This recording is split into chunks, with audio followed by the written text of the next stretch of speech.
disampaikan kepada mahasiswa prodi pendidikan fisika maupun mahasiswa ilmu kimia semester 1. Video ini saya buat khusus memang untuk membahas tugas yang belum lama saya berikan yang lalu mengenai bab 3 tentang sistem periodik unsur atau SPU. Saya perlu membuat video ini karena saya sudah membagikan hasil nilai pengerjaan tugas kalian barusan kan. Nah, kemudian setelah saya cek lagi lebih teliti, ternyata ada kesalahan teknis dalam pembuatan tugas dalam bentuk kuis ini menggunakan aplikasi DietQuiz ini. Ternyata saya sudah buat soalnya dan sudah buat kunci jawabannya, dan hasilnya ternyata ada 2 jawaban yang akhirnya muncul gitu ya. Ada 2 option yang dianggap benar oleh aplikasi ini. Saya juga bingung baru kali ini kenapa mengalami hal seperti itu. Mungkin saja, saya menduga mungkin saja karena waktu itu saya memberikan tugas kepada kalian sekaligus di waktu yang sama untuk 2 kelas, yaitu pendidikan fisika dan ilmu kimia. Sehingga akhirnya aplikasi membacanya ada 2 jawaban yang berbeda karena kan soalnya saya random. Sehingga tentu saja nilai yang kalian peroleh itu jadinya tidak akurat lagi ya. Karena sudah dibaca oleh aplikasi ada 2 jawaban yang benar, padahal kan hanya ada 1. Ya, sehingga hasil yang kalian peroleh itu mungkin saja bisa lebih tinggi nilainya, atau mungkin saja bisa lebih rendah. Gitu, jadi tidak akurat lagi. Karena ternyata aplikasi menuliskan membaca ada dua jawaban yang benar. Mungkin saya menduga karena itu. Karena saya memberikan link yang sama untuk dua kelas di saat yang bersamaan, sehingga ketika dia di random, akhirnya aplikasi membacanya ada dua jawaban dalam tiap soal gitu ya. Padahal kan jawaban yang benar hanya 1. Jadi akhirnya jadi sedikit ada kekacauan sedikit di situ. Setelah saya cek ada beberapa soal yang terjadi seperti itu, sehingga mohon maaf ini. Cik sudah cek lagi, tidak teliti lagi, langsung kasih, sehingga nilai kalian sebenarnya tidak akurat ya. Tapi tidak apa-apa. Tujuan dari saya memberikan tugas yang kemarin kan agar supaya kalian bisa terbiasa menjawab soal secara online dengan menggunakan aplikasi ini. Jadi untuk berikut mungkin pendidikan fisika dan ilmu kimia nanti Enci akan kasih ujian nanti UTS itu sendiri-sendiri, jangan di waktu yang bersamaan, takutnya jadi seperti itu lagi.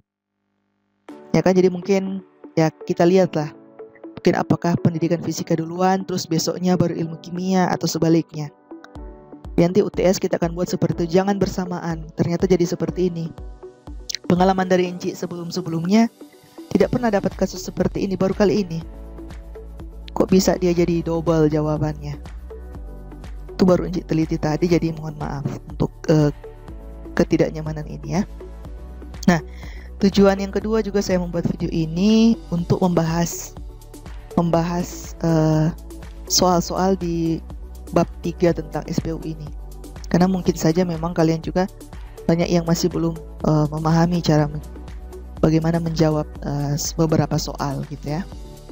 Jadi kita akan bahas sekarang. Oke. Nah, jadi di sini ada 30 nomor yang sudah saya buat. Nah, ini sudah saya perbaiki ya. Yang awalnya ada 2 jawaban dalam tiap soal, sekarang sudah saya perbaiki ke jawaban yang benar. Jadi ini saya sudah membuat ada 30 nomor yang sudah kalian jawab kemarin kan, walaupun ada beberapa soal yang ternyata data double DP jawaban. Tapi sekarang sudah saya perbaiki ke jawaban yang benar.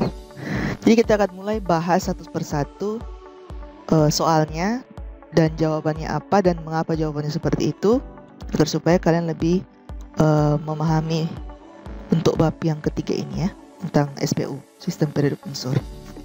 Jadi kita mulai dari soal yang pertama. Jadi sistem aplikasi ini adik-adik, dia soalnya kan misalkan Enci buat seperti ini, tapi nanti ketika sudah jadi soalnya, kalian akan menerima urutan soal nanti akan berbeda-beda tiap orang. Soalnya akan diacak tidak sesuai seperti ini mulai nomor 1 sampai 30, tapi akan diacak. Bisa saja ada satu orang yang mendapatkan nomor 30 duluan yang jadi nomor 1, ada orang yang lain mendapatkan nomor 5 misalkan yang jadi nomor 1, jadi diacak.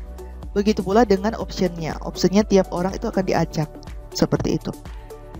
Oke, jadi itu yang perlu kalian ingat dan kalian pahami. Jadi walaupun kalian mengerjakan itu di saat bersamaan, kalian tidak bisa saling tanya jawab ya, saling diskusi, karena tiap peserta akan mendapatkan urutan soal yang berbeda, juga option yang diacak juga. Oke, baik soal maupun optionnya dua-dua diacak, sehingga tidak akan sama nanti kalian mengerjakan soalnya, urutan soalnya dan optionnya. Oke, sekarang kita mulai dulu dari nomor yang pertama. Karena ini saya di bagian desain soalnya, sehingga dia tidak akan diacak ya, karena ini kan di bagian saya membuat soal. Jadi kita untuk video ini saya membahasnya berurutan dari nomor 1 sampai nomor 30. Nah, untuk yang nomor pertama ini kan ada soal tujuan utama ilmuwan menciptakan sistem periodik unsur adalah. Ini ada option-optionnya. Dan dari option-option ini jawabannya adalah yang ini. Untuk memudahkan mempelajari unsur-unsur. Ini saya tidak perlu bahas kenapa jawabannya seperti itu, karena di slide set awal juga PPT yang saya bagikan ke Anda memang sudah dibahas kan. Tujuan untuk membuat sistem periodik unsur ini adalah ini, untuk memudahkan kita mempelajari unsur-unsur kimia yang sangat banyak jumlahnya. Itu ada itu di slide awal di materi yang sudah saya bagikan. Oke, jadi tidak ada masalah lagi untuk penjelasan. Nomor yang kedua, Dobereiner mengelompokkan unsur berdasarkan. Ini juga sudah ada di slide. Kalau kalian baca, jawabannya adalah persamaan sifat unsur-unsur. Oke, jawabannya adalah persamaan sifat unsur-unsur, bukan option yang lain. Oke, karena ini sudah ada di slide materi. Selanjutnya, kelemahan Newlands dalam mengelompokkan unsur adalah. Ini ada di slide yang membahas bagian kelemahan dari hukum Newlands. Dan jawaban yang paling tepat ya yang ini ya. Tidak, karena Newlands tidak memperhatikan kenaikan massa atom secara periodik. Oke, tidak perlu ada penjelasan lebih detail karena sudah ada di slide materi. Selanjutnya, orang pertama yang buat sistem klasifikasi dalam bentuk tabel. Jadi tabel di sini maksudnya yang ada golongan dan periodik seperti sistem periodik kita kenal sekarang. Jadi kan sistem periodik modern yang kita kenal sekarang kan ditemukan oleh Moseley, iya kan? Dan Moseley itu menemukan itu karena penyempurnaan dari yang dikemukakan oleh Mendeleev. Jadi orang pertama yang buat sistem klasifikasi dalam bentuk tabel yang ada golongan dan periodenya itu kan pertama Mendeleev. Kemudian disempurnakan oleh Moseley. Jadi orang pertama itu adalah Mendeleev ya, bukan yang lain. Moseley adalah setelahnya yang sistem periodik modern. Dia menyempurnakan dari apa yang dikemukakan oleh Mendeleev. Jadi jawabannya adalah Mendeleev ya teman-teman. Jadi jawabannya adalah Mendeleev ya. Lanjut. Soal yang berikutnya. Mendeleev membuat sistem klasifikasi unsur berdasarkan. Jadi harus ada dua-duanya ya, kenaikan massa atom dan persamaan sifat. Bukan hanya persamaan sifat dan bukan hanya kenaikan nomor atom. Jadi harus ada kombinasi keduanya.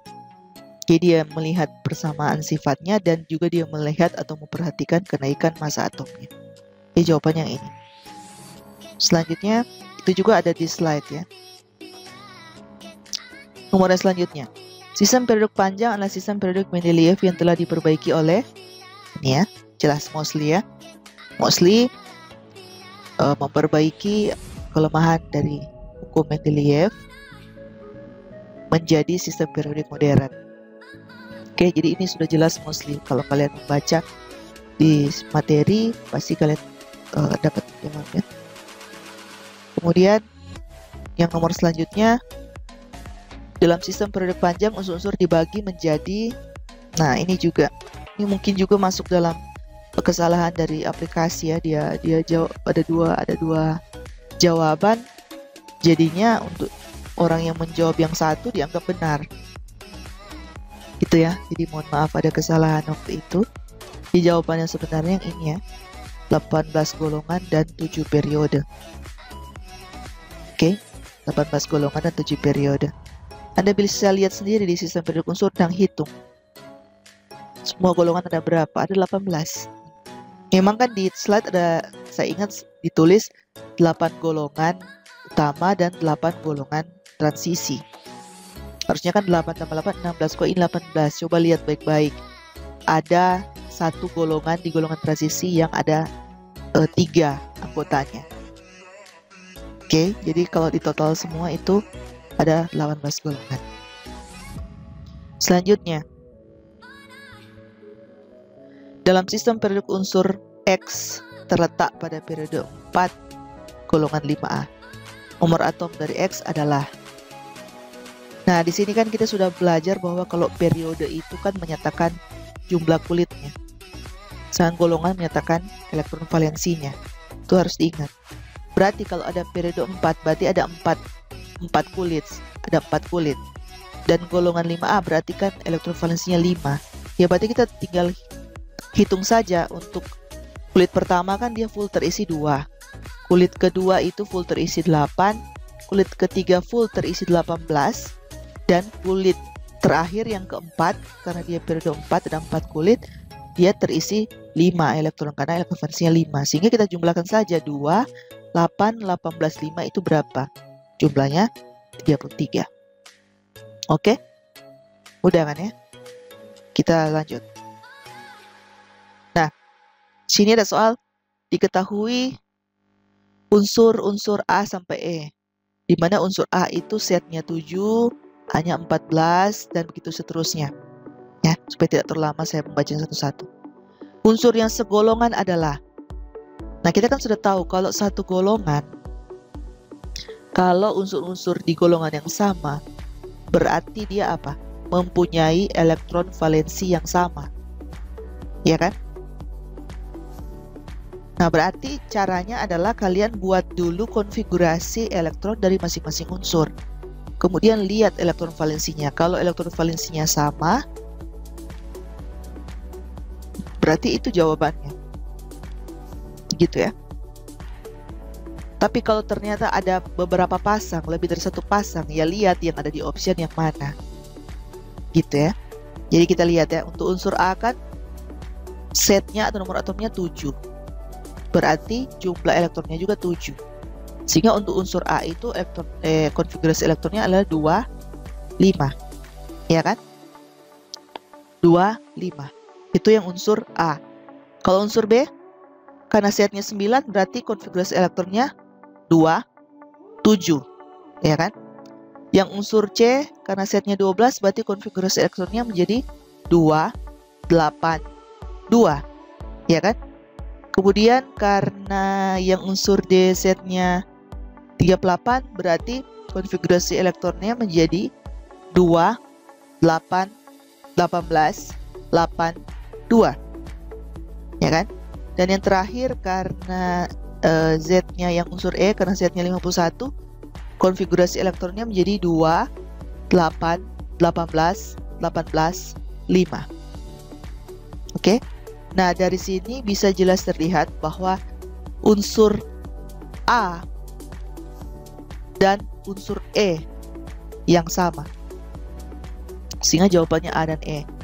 Namun selain itu kita juga bisa lihat unsur C dan D juga sama-sama memiliki elektron valensi 2. Tetapi kan tidak ada di option C dan D. Sedangkan A dan E yang sama-sama memiliki elektron valensi 5 ada di option, sehingga jawabannya A dan E. Oke, kira-kira seperti itu ya. Next. Ini diketahui unsur P sampai T, di mana unsur P sampai T itu Z dan A-nya sekian. Nah, sekarang diminta unsur yang terletak seperiode. Nah, kita sudah tahu bahwa kalau satu periode berarti sama-sama memiliki jumlah kulit yang sama. Jumlah kulitnya sama. Sehingga untuk bisa mengetahui mana yang memiliki jumlah kulit yang sama, ya sama. Kita buat elektron valensinya, kita buat konfigurasi elektronnya dulu. baru bisa kelihatan mana yang memiliki mana unsur-unsur yang terletak di periode yang sama. Nah, untuk unsur yang P kan nomor atomnya 9. Berarti kalau kita buat konfigurasi elektronnya kan jadi 27. Untuk unsur yang Q, nomor atomnya 11, kita buat konfigurasi elektronnya menjadi 281. Baru untuk unsur yang R, nomor atomnya 16, konfigurasi elektronnya menjadi 286. Ya kan? Baru untuk unsur yang S, setnya 17, konfigurasi elektronnya menjadi 287. Kemudian untuk unsur yang T dengan nomor atom 37, konfigurasi elektronnya menjadi 281881. Nah, dari sini kita bisa lihat kan dari jumlah kulitnya, unsur Q, R, dan S yang sama-sama memiliki 3 kulit. Ya kan? Q, R, dan S. Nah, sekarang kita lihat di option. PQ nak mungkin, RT nak mungkin, QT nak mungkin, P dan S juga nak mungkin. Jadi yang paling mungkin adalah Q dan S. Oke, seperti itu ya. Oke, kita lanjut ya. Untuk soal selanjutnya yaitu nomor 11. Di sini ada soal dalam sistem periodik. Unsur X terletak pada periode 5, golongan 3A. Dan dalam inti atom unsur X tersebut terdapat 66 neutron. Yang ditanya, berapa nomor atom dan nomor massa dari unsur X tersebut secara berturut-turut. Berarti yang pertama ini nomor atomnya, dan yang kedua ini nomor massanya. Kan ditanya secara berturut-turut. Nah, kita kan sudah sama-sama belajar, adik-adik, bahwa kalau menyatakan periode itu kan berarti kalau dia 5, berarti menyatakan dalam atom tersebut jumlah kulitnya ada 5 atau jumlah lintasannya ada 5, lintasan elektronnya. Sedangkan kalau golongan 3A itu menyatakan 3 ini menyatakan elektron valensinya. Kita sudah ketahui bahwa periode ada 5, kulit berarti ada 5. Sehingga kita tinggal lihat konfigurasi elektronnya seperti apa. Coba kita lihat ya. Kalau periode ada 5, untuk kulit pertama kita isi dengan 2 elektron, kulit kedua 8 elektron, kulit ketiga penuh 18 elektron, kulit keempat penuh 32 elektron, dan kulit yang kelima kita isi dengan elektron valensinya yaitu 3. 2, 8, 18, 32, 3 itu kan jumlahnya totalnya 63. Iya kan? Sedangkan kalau kita lihat di option, 63 itu tidak termasuk dalam nomor atom. Ya kan? Tidak ada 63 di sini. Berarti kemungkinan konfigurasi elektronnya bukan seperti itu. Bukan 2, 8, 18, 32, 3. Coba kemungkinan yang kedua. Kita isi kulit pertama itu dengan 2, kemudian 8, kemudian 18, kemudian 8, ya kan? Kemudian 3. Ya kan? Ini juga memungkinkan kan? 2, 8, 18, 8, 3, totalnya itu jumlahnya 39. Oke. Nah, di option ada nih 39. Nah, sekarang coba kita lihat, masih ada lagi satu kemungkinan. Bisa juga 2, 8, 18, dan 3. Totalnya kalau kita jumlahkan ini 2, 8, 18, 18, 3, 49. Nah, di option 49 juga ada. Gitu ya. Nah, di sini saya sudah memberi jawabannya 49 dan 115. Kenapa bisa seperti itu? Nah, adik-adik, kalau kalian sempat nonton video saya sebelumnya, yang video mengenai atom, molekul, dan ion bagian yang kedua, di situ saya membahas salah satunya di dalamnya ada mengenai bagaimana kita membuat konfigurasi elektron secara sederhana. seperti ini.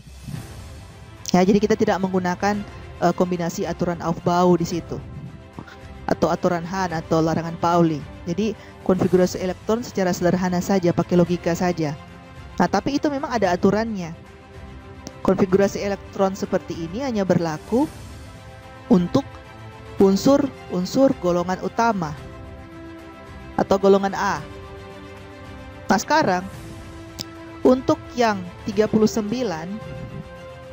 kalau kita lihat di sistem periodik unsur, dia sudah masuk di golongan transisi.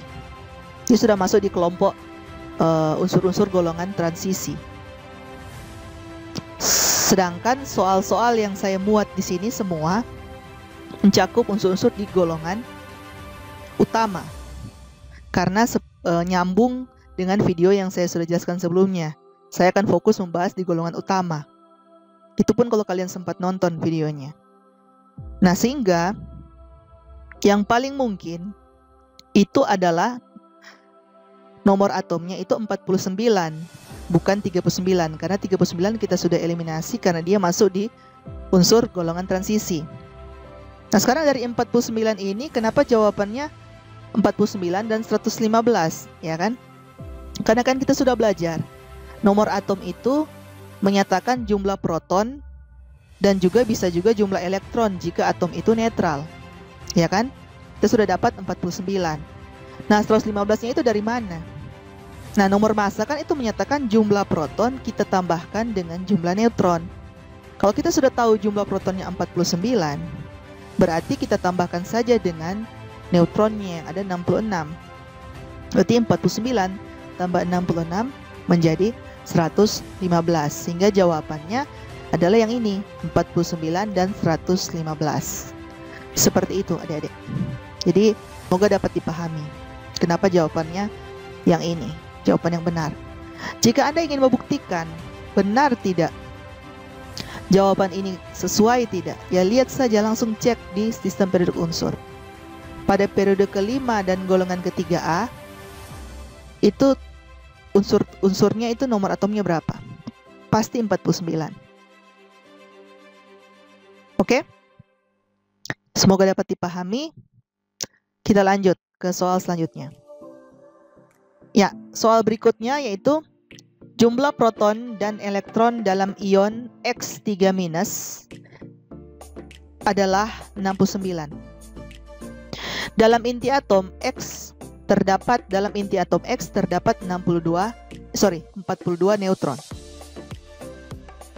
Pertanyaannya adalah dalam susunan berkala unsur X terletak pada periode golongan berapa? Seperti itu kan ya.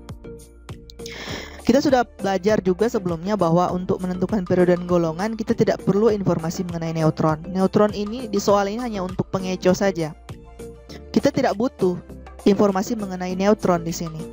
Untuk menentukan periode dan golongan, kita hanya butuh informasi mengenai berapa sih jumlah elektronnya. Terus kita buat konfigurasi elektron sehingga kita bisa dapat periode dan golongannya.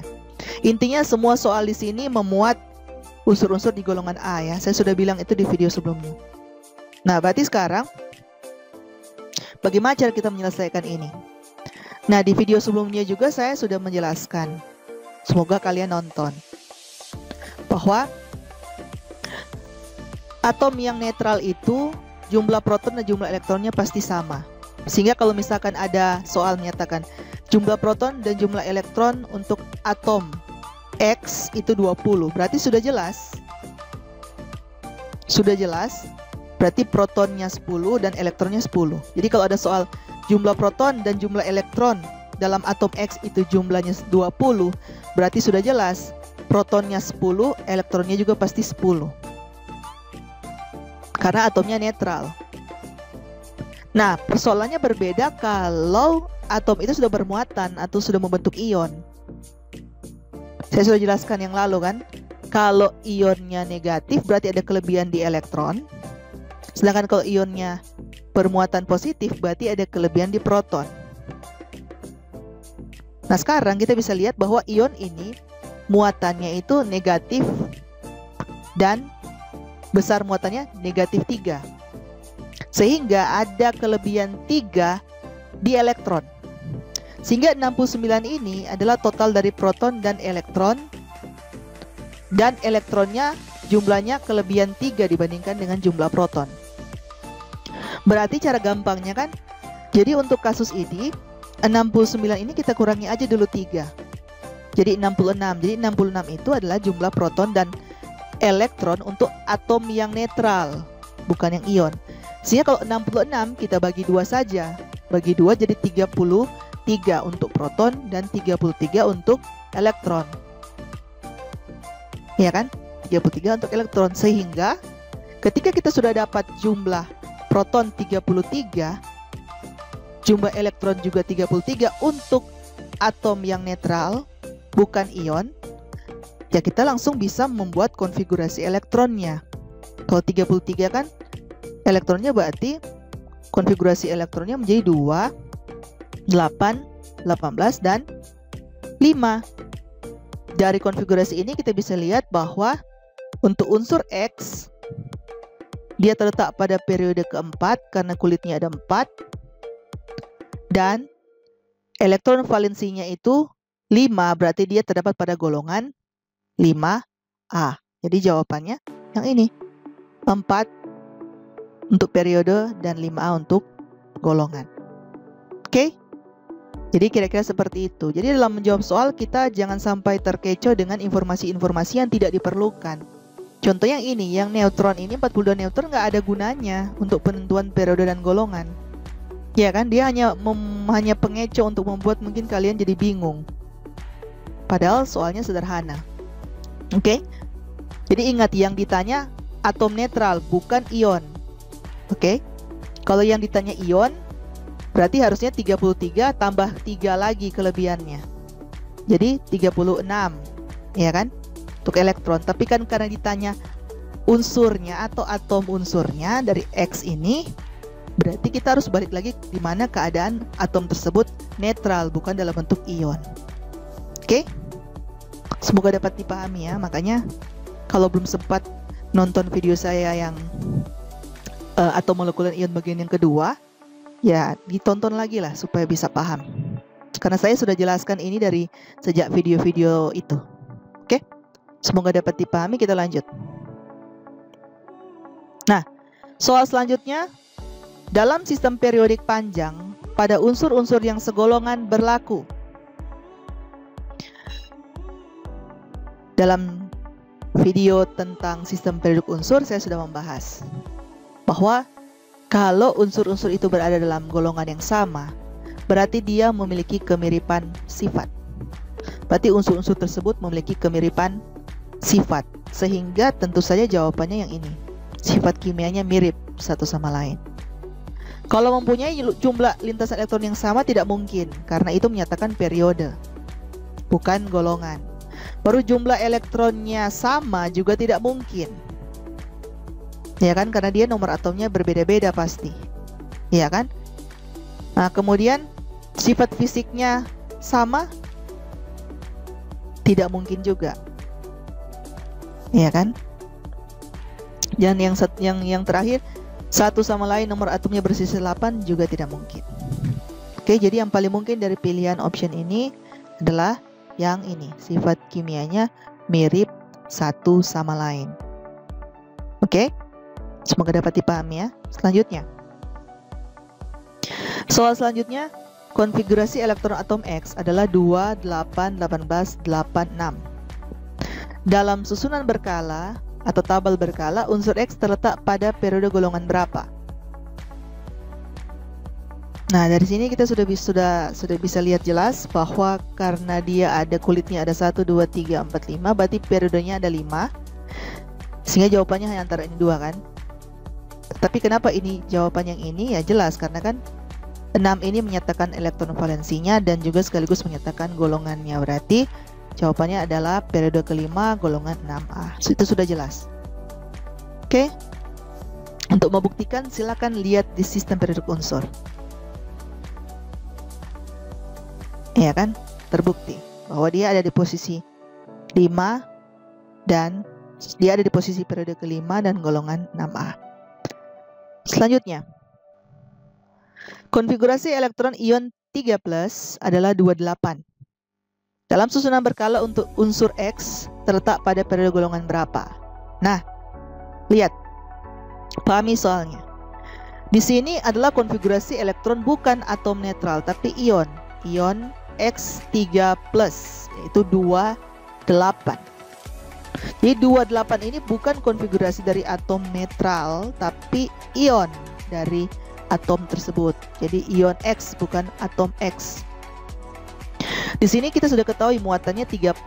Berarti kalau 3+ ada kelebihan 3 di proton. Oke, nah sekarang 28 ini kan adalah konfigurasi elektron. Berarti jumlah elektronnya 2 tambah 8, 10.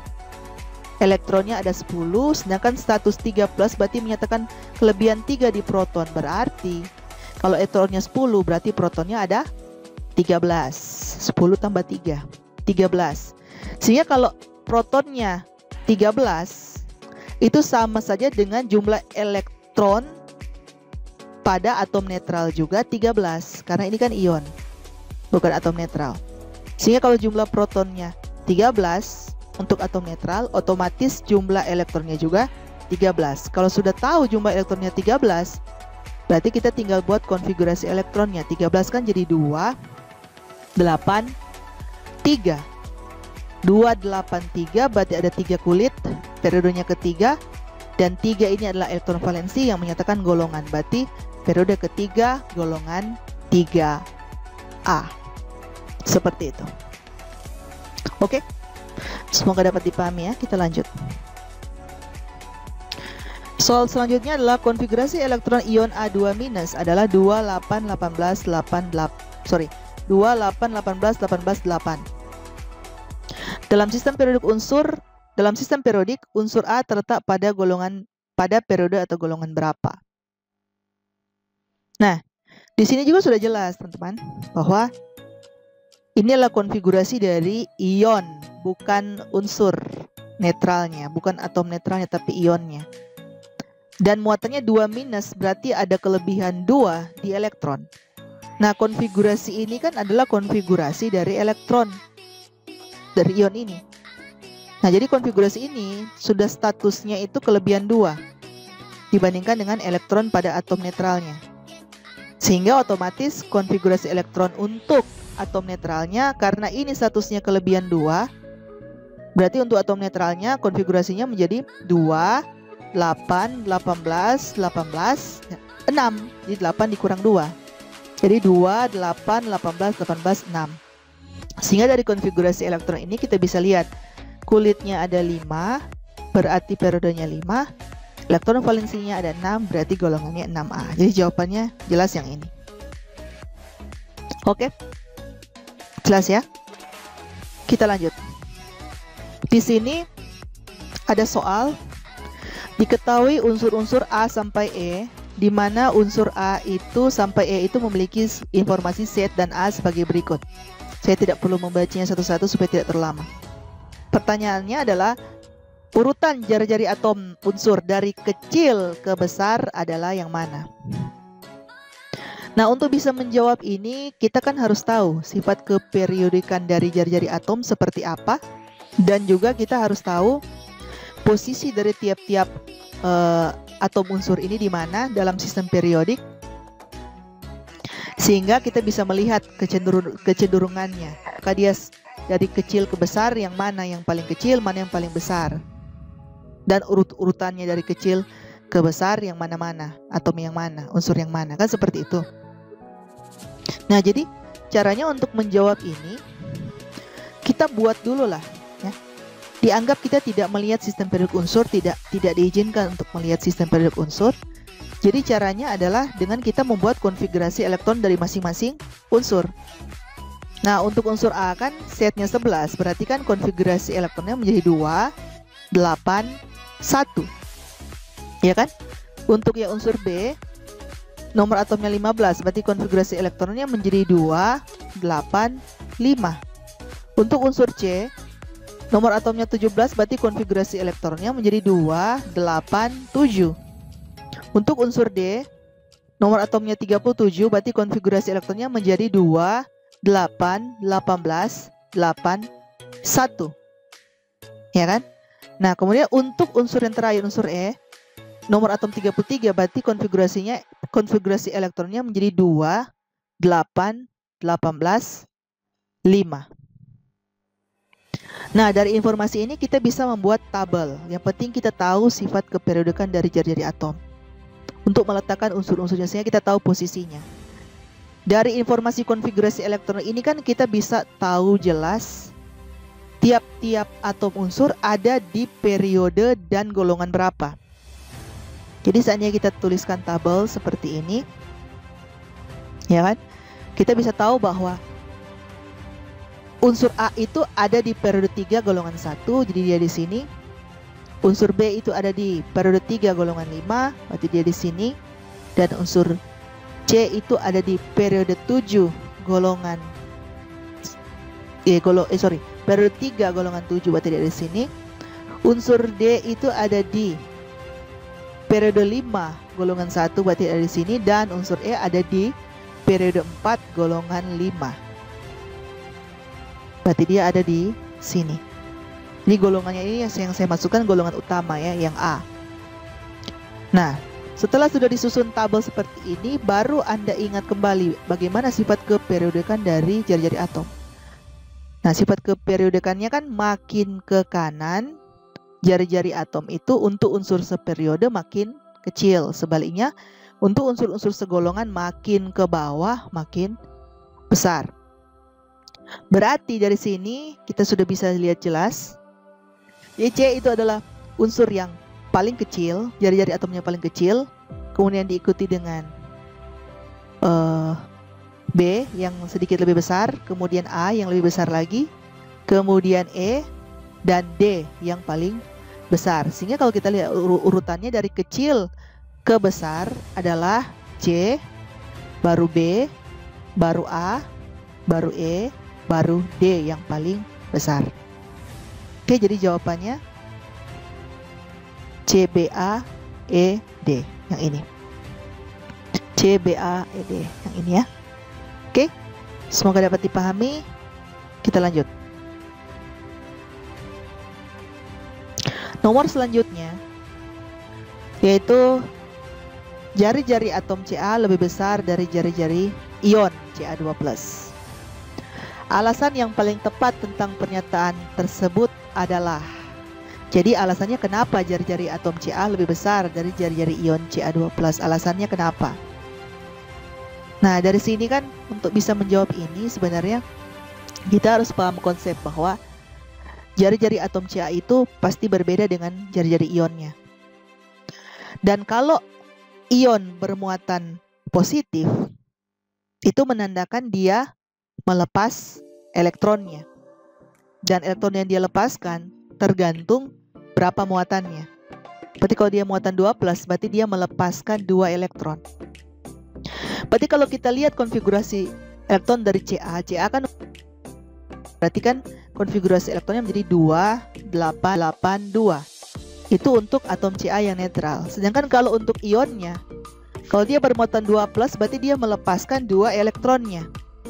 Sehingga konfigurasi elektron hanya tersisa, hanya tinggal 2, 8, 8. Di sini jelas ada perbedaan jumlah elektron, itu sudah jelas, dan ada perbedaan jumlah kulit. Yang atom netral, Ca netral itu sedangkan yang ion jumlah kulit atau jumlah lintasannya. Sehingga dari situ kita bisa lihat kan mana yang pernyataan yang paling cocok, yaitu yang ini.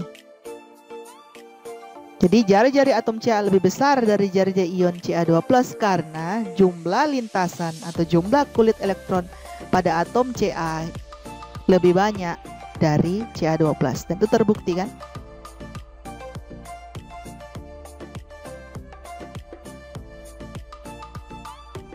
Oke, semoga dapat dipahami ya. Karena juga kalau kita ingin bahas yang lain, kenapa bukan yang lain?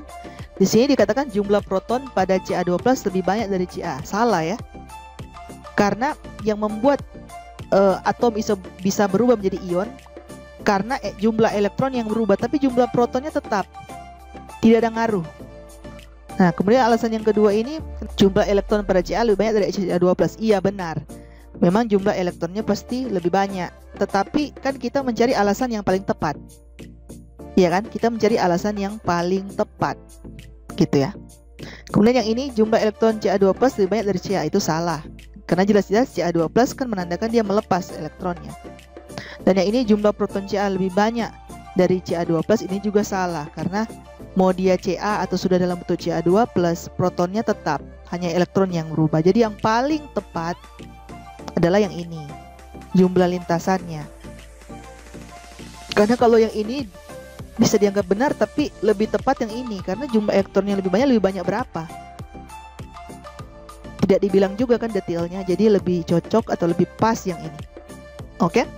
Semoga dapat dipahami, kita lanjut. Oke.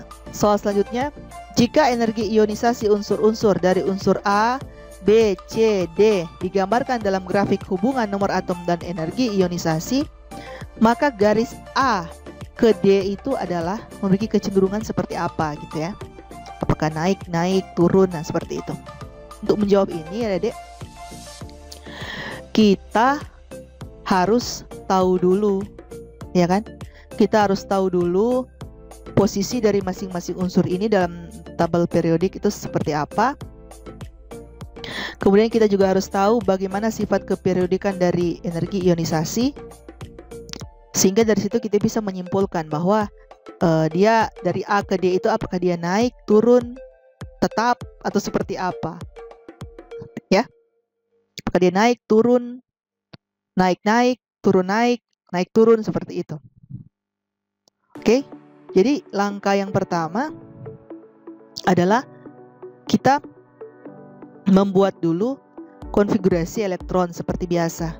Karena itulah dia diketahui nomor atomnya kan. Kita buat konfigurasi elektronnya dulu seperti biasa. Gimana?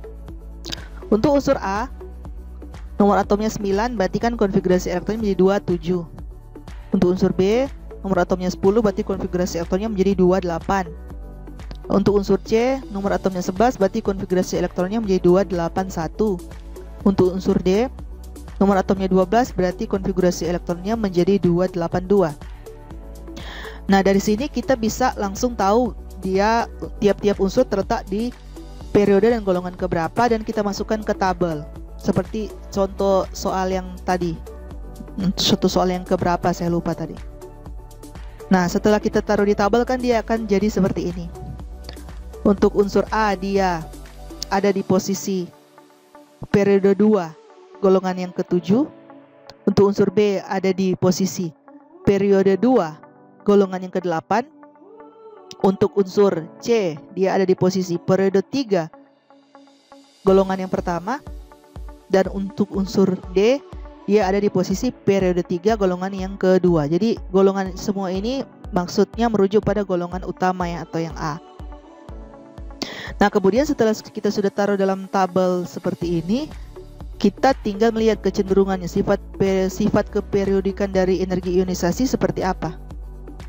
Kalau untuk unsur segolongan, kalau untuk unsur seperiode, makin ke kanan kan dia makin besar. Sedangkan untuk unsur-unsur segolongan, makin ke bawah dia makin kecil untuk energi ionisasi. Berarti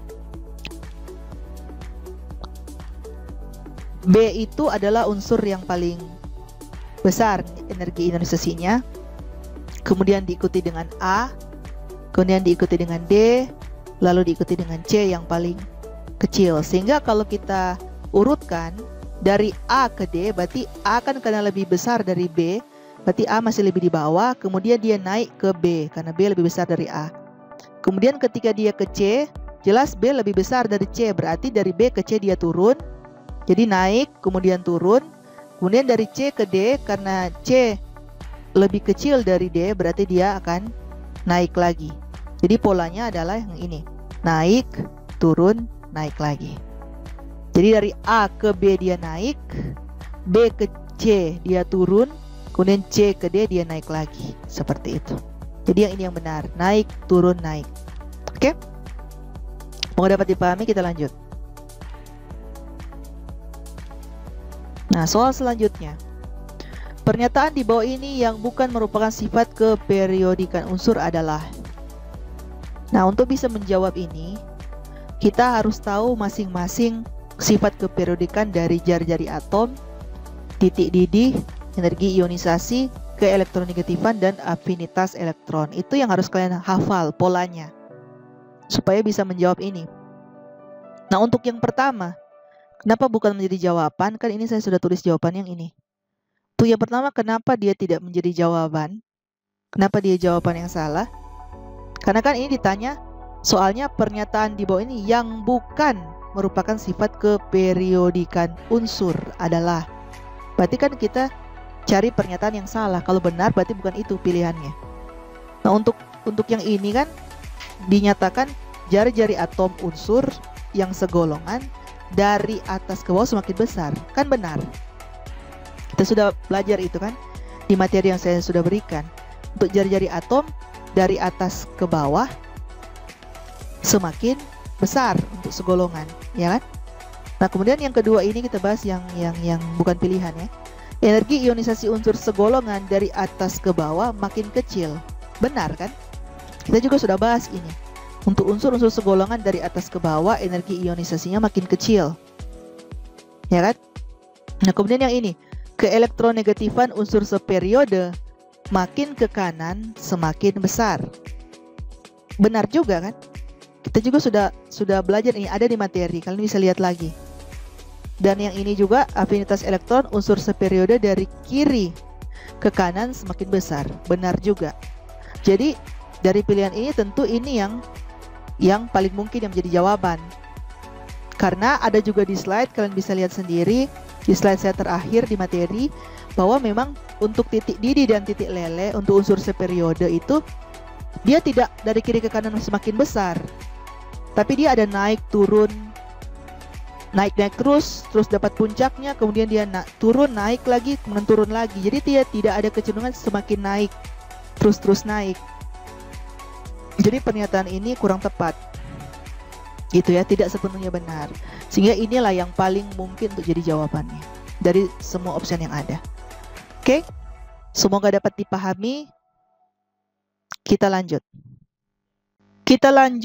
ke nomor yang selanjutnya, itu nomor ke-21. Di sini ada soal, unsur X dapat melepaskan 5 elektronnya. Harga energi ionisasi pertama sampai ke-5 berturut-turut adalah 801, 2427 dan seterusnya dalam satuan kilojoule per mol. Yang jadi pertanyaan atau yang ditanya adalah berapa elektron valensi dari unsur X tersebut. Di sini kalian sudah bisa lihat saya menjawabnya, kunci jawabannya adalah 3. Kenapa bisa 3? Padahal di sini dibilang ada 5 elektron. 5 elektron di sini dimaksudkan keseluruhan elektron yang dimilikinya, bukan elektron valensinya. Dan saya ingat saya sudah bahas juga ini di video saya sebelumnya mengenai sifat keperiodikan, terutama yang di bagian energi ionisasi. Bahwa memang suatu atom itu ketika dia melepaskan elektronnya, mulai dari elektron ujung atau di kulit terluar sampai elektron yang paling dekat dengan inti, itu harga energi ionisasinya itu berbeda-beda. Yang paling ujung atau paling jauh dengan inti itu harga energi ionisasinya yang paling rendah. Sedangkan yang paling dekat dengan inti itu energi ionisasinya yang paling besar. Dan ini kan sesuai dengan datanya. Karena biasanya ketika melepaskan elektron, pasti yang dilepaskan nggak mungkin yang paling dekat dengan inti kan. Dimulai dulu dari yang paling jauh, yang ada di kulit terluar, dilepaskan. Setelah sudah lepas, baru di kulit selanjutnya lebih ke dalam. Jadi dari luar dulu sampai perlahan-lahan sampai di dalam, kan seperti itu. Nah, jadi intinya jangan jadi bingung dengan apa yang diketahui ini, energi ionisasinya yang diketahui ini sekian. Tetapi lihat yang ditanya apa di pertanyaan. Kan hanya ditanya elektron valensinya. Sedangkan di soal diketahui bahwa unsur X itu keseluruhan elektronnya itu ada 5. Dan 5 ini bukan elektron valensi, tetapi keseluruhan elektron yang dimiliki oleh unsur X ini, atom unsur X ini. Sehingga kalau unsur X ini adalah atom netral, berarti jumlah elektron akan sama juga dengan jumlah protonnya. Jadi 5 ini menyatakan juga nomor atomnya. Sedangkan kan kalau nomor atom 5 kita sudah tahu bahwa itu adalah atom boron. Kalau kita lihat di sistem periodik unsur. Ya kalau atom boron protonnya 5, berarti kan elektronnya juga 5. Sehingga elektron valensinya dapat dengan mudah kita tentukan. Kita buat konfigurasi elektronnya menjadi 2 mengisi kulit pertama dan 3 elektron yang mengisi kulit kedua. Sehingga elektron valensinya adalah jelas-jelas 3. Seperti itu. Oke? Semoga dapat dipahami, kita lanjut. Soal selanjutnya ini ada dalam sistem periodik panjang, unsur-unsur yang berada di antara golongan 2A dan 3A disebut unsur apa? Saya yakin kalian juga sudah belajar ini sejak SMA. Bahkan ada mungkin guru kalian yang meminta kalian untuk menghafal tentang sistem periodik unsur. Jadi keterlaluan kalau tidak tahu ini ya. Jadi kalau kita lihat di sistem periodik unsur seperti ini, jelas kan? Logam-logam yang ada di antara golongan 2A dan 3A itu adalah logam transisi. Oke? Jadi jawabannya sudah jelas, logam transisi. Karena untuk pilihan yang lain tidak mungkin. Ya kan? Tidak mungkin. Kalau halogen itu masuk di golongan 7A. Ya kan? Dimana 7A bukan posisinya ada di antara golongan 2A dan 3A. Logam alkali juga golongan 1A. Logam alkali tanah golongan 2A. Logam mulia ini nggak masuk dalam istilah yang di sistem periodik unsur, ya kan? Gas mulia ada. Jadi yang paling mungkin adalah logam transisi. Oke? Selanjutnya. Jadi dalam soal ini kan pada umumnya harga afinitas elektron unsur-unsur adalah negatif. Pada umumnya. Berarti ada pengecualian tertentu untuk unsur-unsur golongan yang ternyata harga afinitas elektronnya positif. Nah, itu unsur golongan apa? Itu maksud dari soal ini. Nah, ini juga sudah saya bahas dan ada di slide yang saya bagikan, materi yang saya bagikan. Mudah-mudahan kalian membacanya, ya kan? Jadi jawabannya itu adalah di 2A dan 8A. Di sini juga kenapa dia 2A dan 8A juga saya sudah jelaskan sudah dibahas di materi yang saya bagikan dan di video yang saya buat. Gitu ya, karena ada kecenderungan unsur-unsur di golongan ini itu sudah stabil seperti itu. Kita lanjut. Nah, soal berikutnya, jika jari-jari atom unsur Li, Na, K, Be, dan B secara acak adalah sebagai berikut dalam satuan angstrom, jari-jari atom Li adalah berapa angstrom? Oke, nah untuk menjawab ini, kita harus tahu posisi dari masing-masing unsur yang diketahui ini ada di mana di sistem periodik unsur, ya kan? Kemudian dari situ, kemudian kita hubungkan dengan sifat keperiodikan dari jari-jari atom itu seperti apa. Sehingga akhirnya kita bisa memperkirakan mana sih yang unsur yang paling besar jari atomnya, mana yang paling kecil. Dan kita bisa urutkan, mulai dari yang kecil ke besar atau yang besar ke kecil, kan seperti itu. Nah, di sini tidak seperti soal-soal sebelumnya yang diketahui nomor atomnya. Ya kan? Sehingga kita bisa buat konfigurasi elektronnya. Seandainya pun kita tidak tahu atau kita tidak hafal nomor atom dari masing-masing unsur ini, ya jawabannya langsung saja lihat di sistem periodik unsur. Letak dari masing-masing atom unsur ini ada di mana, ada di periode berapa dan ada di golongan berapa, ya kan? Nah, saya sudah rangkumkan dia pada gambar berikut ini. Nah, pada gambar ini kita bisa lihat kan, kalau kita teliti lagi, mengingat kembali sifat keperiodikan dari jari-jari atom, maka kan kita tahu bahwa makin untuk unsur seperiode, makin ke kanan jari-jari atomnya makin kecil. Sedangkan untuk unsur segolongan, makin ke bawah jari-jari atomnya makin besar. Nah, berdasarkan letak-letak dari atom-atomnya ini yang sudah saya susun dalam gambar, kita bisa melihat bahwa Li itu posisinya ada di tengah-tengah. Jadi dari gambar ini kita bisa melihat kan bahwa untuk unsur-unsur seperiode makin ke kanan jari-jari atomnya kan makin kecil.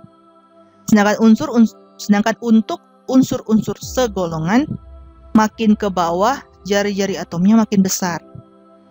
Berarti dari sini kan kita bisa lihat dari urutan unsur-unsur yang sudah saya susun berdasarkan posisinya, lokasinya, maka otomatis kita bisa lihat yang paling kecil jari-jari atomnya itu adalah unsur boron atau B.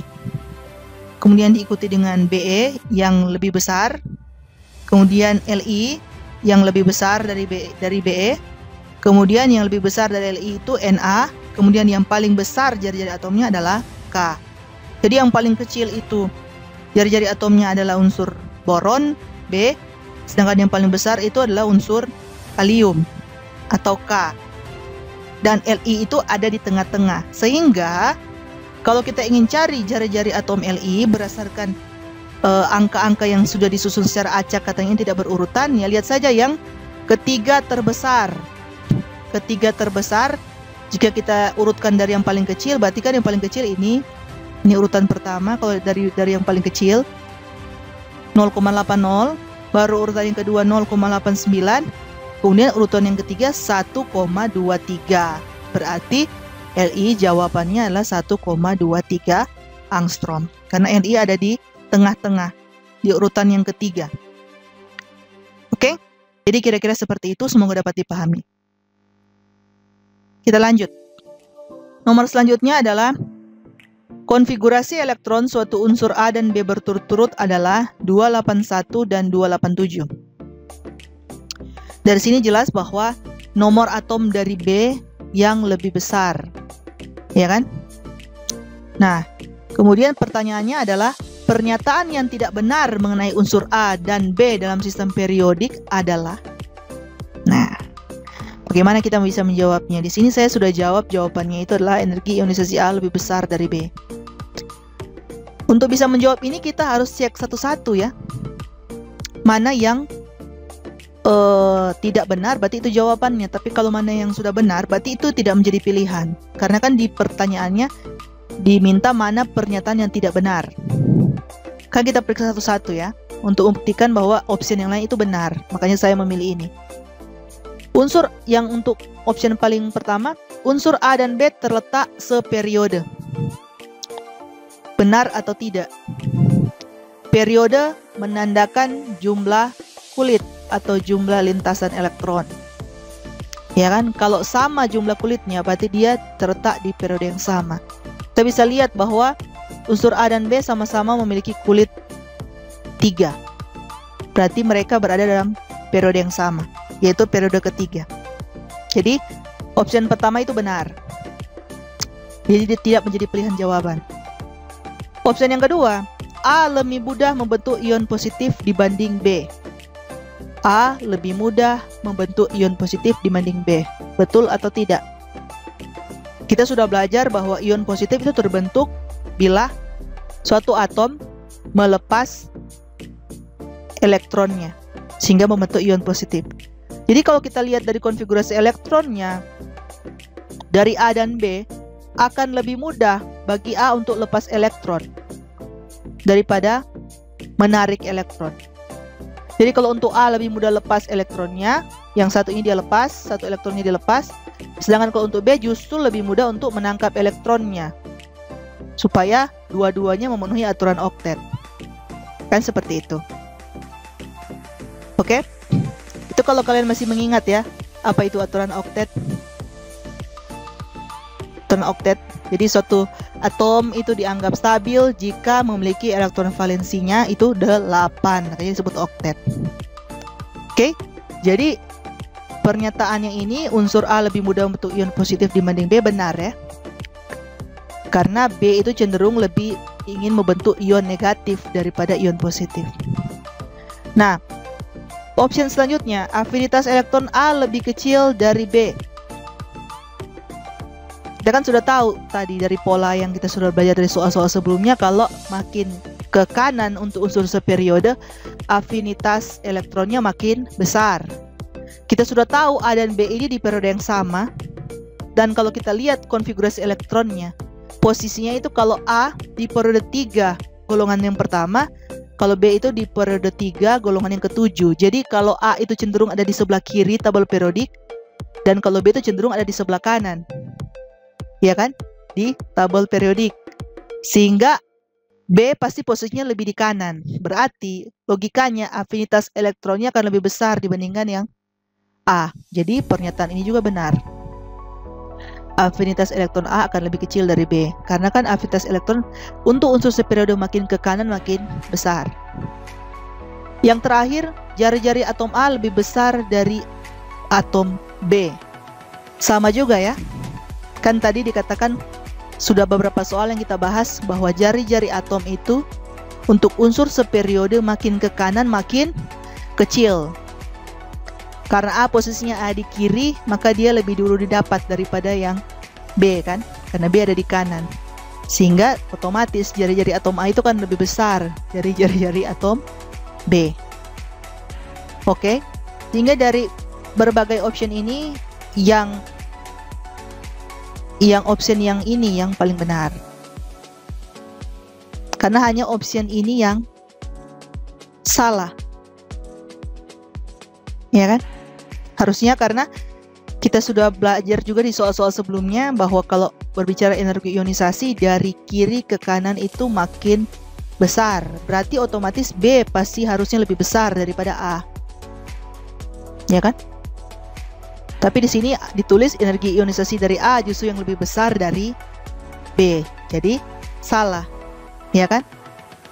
Selain itu kan pengertian energi ionisasi kan adalah besarnya energi yang diperlukan atom unsur untuk melepaskan satu elektronnya. Iya kan? Besarnya energi yang diperlukan atom unsur untuk melepaskan satu elektronnya.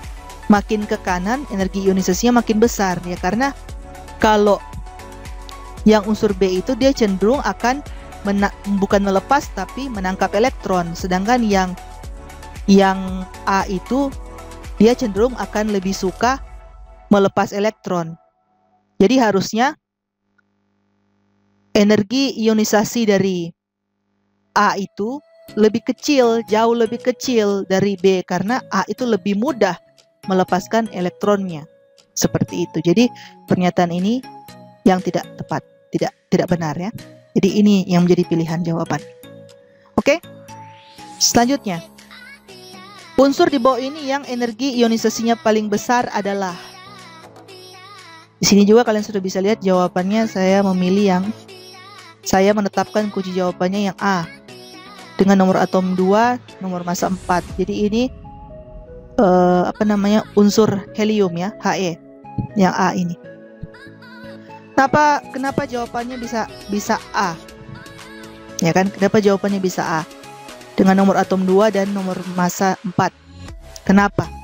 Untuk bisa menjawab ini ya seperti biasa, kita urutkan dulu atom-atom tersebut, kita tata dulu atom-atom tersebut pada posisinya di tabel periodik. Kan kita sudah tahu nomor-nomor atomnya masing-masing. Seperti biasa, buat konfigurasi elektronnya dulu. Ya kan? Konfigurasi elektronnya masing-masing kita buat sesuai dengan nomor atomnya. Kemudian dari situ kita bisa tahu kan posisi dari atom tersebut dalam tabel periodik berdasarkan periode dan golongannya. Dari situ kita bisa tahu posisi dari masing-masing atom tersebut jika dilihat dari konfigurasi elektronnya. Jadi kita bisa tahu periodenya berapa dan golongannya berapa, ya kan? Kemudian dari situ ya kita lihat, balik lagi mengingat sifat keperiodikan dari energi ionisasi seperti apa. Sehingga dari situ kita bisa tahu, ya kan? Kita bisa tahu bahwa jawabannya ada di A, karena berdasarkan konfigurasi elektron dan dari konfigurasi elektron saya bisa mendapatkan informasi mengenai periode dan golongan tiap-tiap atom. Kemudian saya susun dalam tabel seperti tabel berikut ini, ya kan?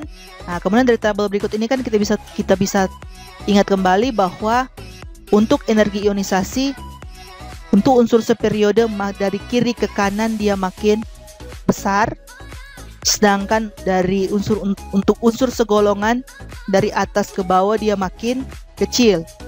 Berarti dari sini kita bisa lihat jelas bahwa karena A itu posisinya di paling kanan, paling sudut, berarti sudah pasti dia yang paling besar. Karena ke kanan dia makin besar dan ke bawah dia makin kecil, berarti yang paling atas kan posisinya paling besar. Dan paling kanan paling besar, berarti kan so di atas terus sebelah kanan lagi. Jadi dia sudah paling ujung, jadi sudah paling besar. Jadi tentu saja jawabannya yang A. Kemudian penjelasan yang lain juga sebenarnya kita bisa tahu ya, kalau A itu merujuk pada atom helium, di mana helium itu masuk adalah gas mulia. Jadi atom helium itu merupakan salah satu anggota dari kelompok unsur gas mulia. Dan kita sudah tahu dari video-video sebelumnya, saya sudah sudah bahas bahwa unsur-unsur yang masuk dalam golongan gas mulia itu merupakan unsur-unsur yang stabil, sehingga dia tidak butuh lagi untuk melepas elektron atau juga menangkap elektron. Seperti itu. Jadi energi ionisasinya pasti sangat besar, sangat sulit untuk dia melepas elektronnya. Oke? Butuh energi yang sangat-sangat besar. Seperti itu. Oke? Lanjut. Unsur di bawah ini yang paling elektronegatif adalah, sama juga ya, buatlah konfigurasi elektronnya. Saya tidak perlu mencontohkan terlalu panjang, karena di soal-soal sebelumnya ada yang sudah mirip-mirip seperti ini ya. Jadi untuk menjawab soal ini, buatlah konfigurasi elektronnya. Seandainya kita tidak diizinkan ya untuk langsung melihat posisi dari masing-masing unsur berdasarkan nomor atomnya di tabel periodik. Jadi buatlah konfigurasi elektronnya berdasarkan nomor atom yang sudah diketahui. Dari konfigurasi elektronnya kita bisa tahu di mana sih lokasi masing-masing unsur ini di tabel periodik unsur. Periodenya berapa, golongannya berapa. Kemudian susunlah secara rapi dalam tabel. Kemudian ingat lagi bagaimana sifat keperiodikan dari elektronegativitas atau keelektronegatifan. Dimana kan makin ke kanan, seperti kita bisa lihat dalam tabel ini, saya sudah susun posisi-posisinya untuk tiap unsur, sehingga makin ke kanan kan dia makin elektronegatif untuk unsur seperiode, sedangkan makin ke bawah dia makin elektropositif justru untuk unsur segolongan, atau keelektronegatifannya makin kecil. Sehingga dari sini kita bisa lihat jelas sekali bahwa atom C lah yang paling elektronegatif. Oke, semoga dapat dipahami. Kita lanjut. Karena penjelasan tambahan juga, kalau setnya 17, dia kan konfigurasi elektronnya menjadi 2, 8, 7. Nah, 7 itu akan cenderung untuk menarik satu elektron untuk jadi 8 kan. Jadi kalau dia tarik satu elektron atau dia tangkap satu elektron, dia akan berubah menjadi ion negatif. Jadi dari semua ini yang paling mungkin memang yang paling elektronegatif, nilai keelektronegatifannya paling besar ya C. Oke, seperti itu. Lanjut. Unsur A mempunyai 3 proton. Berarti nomor atomnya 3. Berarti ini adalah atom Li. Dari hubungan antara sistem periodik dan konfigurasi elektron dapat disimpulkan bahwa unsur A merupakan apa? Di sini saya sudah jawab bahwa dia adalah logam lunak dengan titik leleh rendah karena dia masuk di logam alkali.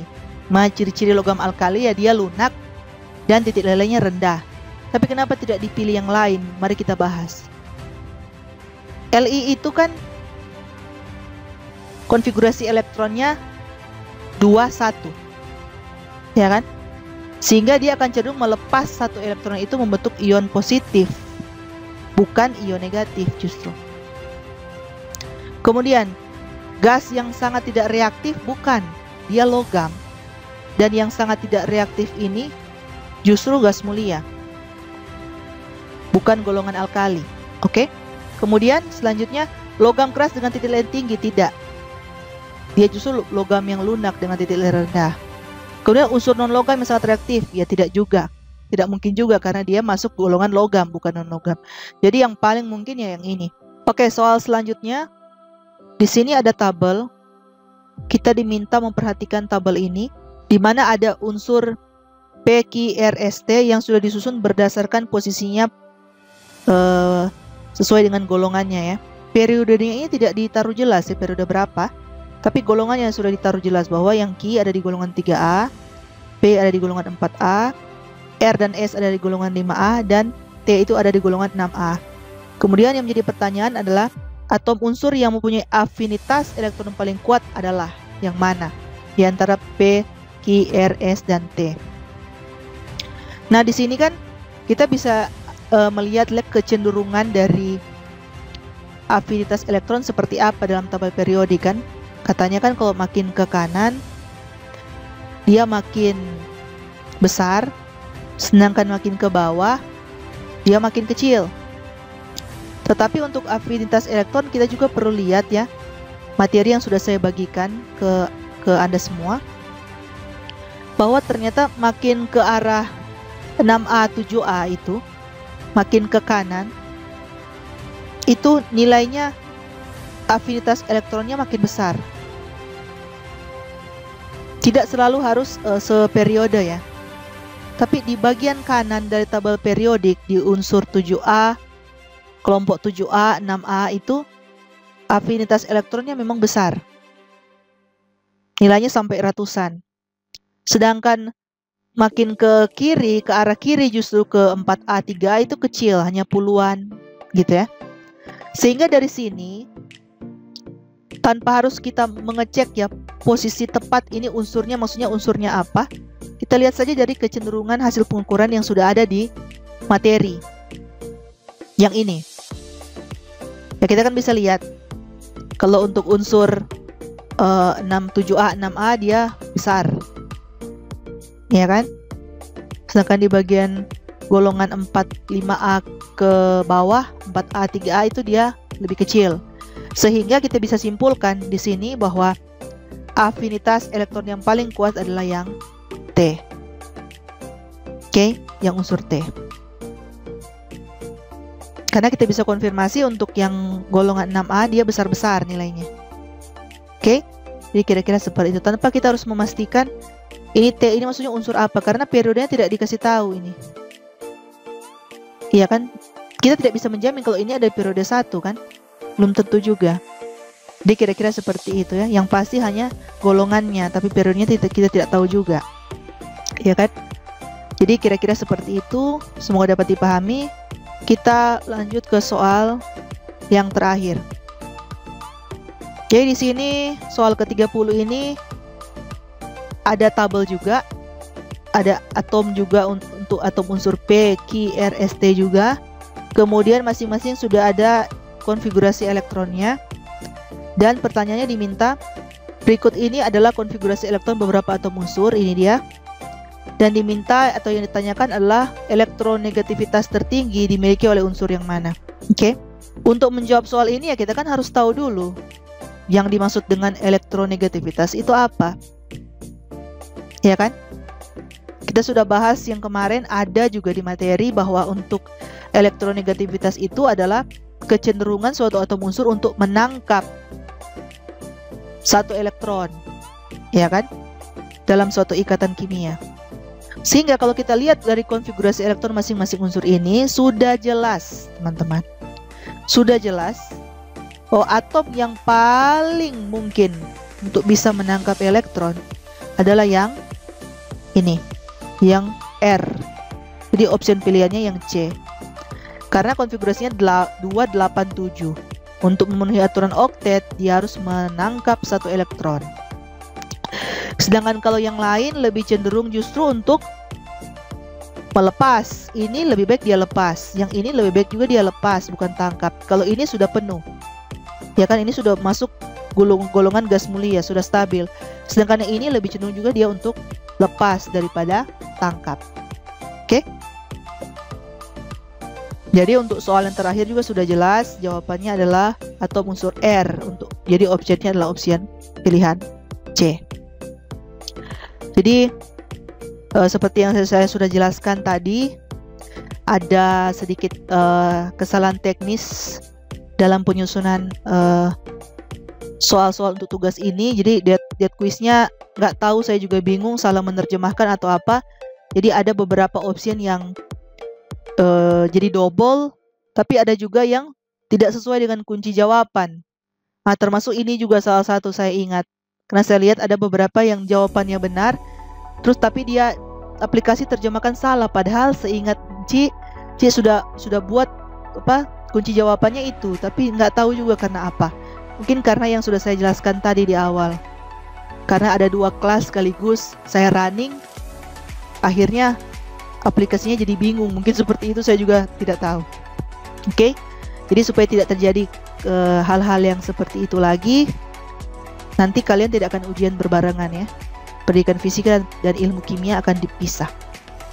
Sehingga kejadian ini semoga tidak terjadi lagi, karena sebelum-sebelumnya saya sudah memberikan ujian, memang tidak pernah, baru kali ini dia bersamaan.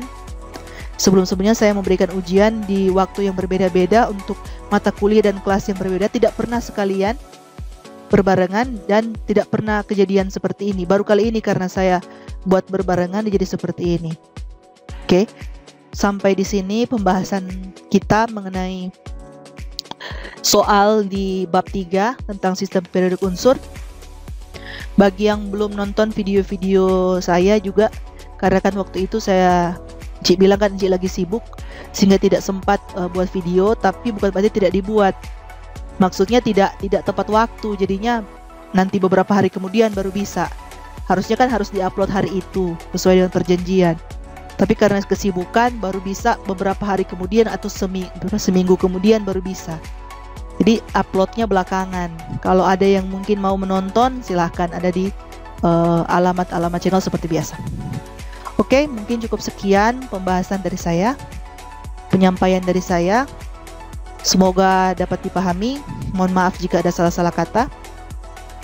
Mohon maaf juga atas ketidaknyamanan untuk kalian mengerjakan soal. Yang penting kan tujuannya supaya kalian terbiasa mengerjakan ujian secara online. Semoga tidak ada kesalahan seperti yang kemarin itu. Ketika kalian mengerjakan UTS nanti, semua bisa lulus dengan nilai yang baik. Dan atas perhatiannya diucapkan terima kasih. Sampai kita ketemu di video-video saya yang selanjutnya. Terima kasih.